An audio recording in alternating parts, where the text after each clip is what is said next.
What's going on, everybody? Fallen Foe back with another amazing keyboard build. Now this keyboard has been my main for about 2 weeks now since I built it. And if you don't know, I do stream on Twitch, so if you ever want to watch one of these keyboards get built, you can jump over to my Twitch, linked in my bio, Fallen Foe TV, and you can watch them get built live along with the sound test. Make sure if you aren't already to smash that sub button and hit that like. It helps more than you know, and it also helps me build really cool keyboards like this. As you can see, we got a couple keyboards on the list getting ready for parts and or our completed build that need to be shot for the YouTube videos. So make sure to smash that subscribe button because you are not going to want to miss out on some of these. Before we dive into the sound test, I want to talk about this keyboard and the parts that I used. For the case, this is a black Tofu 60 from KBD Fans. For the PCB, we are rocking the DZ60 Hot Swap PCB.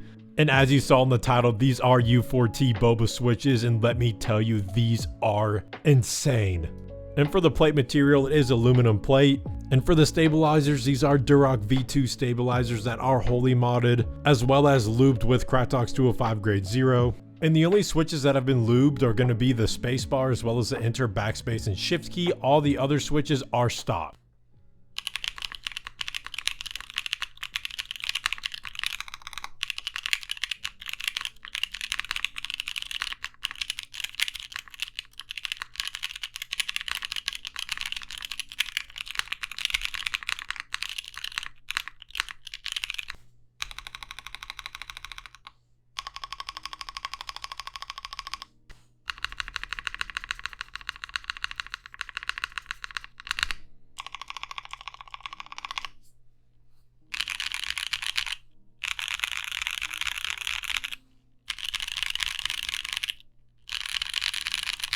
So what I'm showing off here is the O-rings that I put on the standoffs on the case, so it allows it to flex a lot more, and it's almost like a cheap man's gasket mount mod.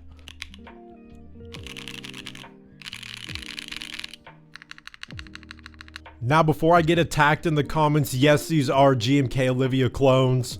I've been looking for authentic OLIVIAs now for a year, but I will not spend $500 on the resale market. This has been one of my favorite colorway sets for a long time now, and unfortunately, I had to buy clones. I bought the more expensive clones. These were like $60. The quality is still great, but unfortunately, it was my only option.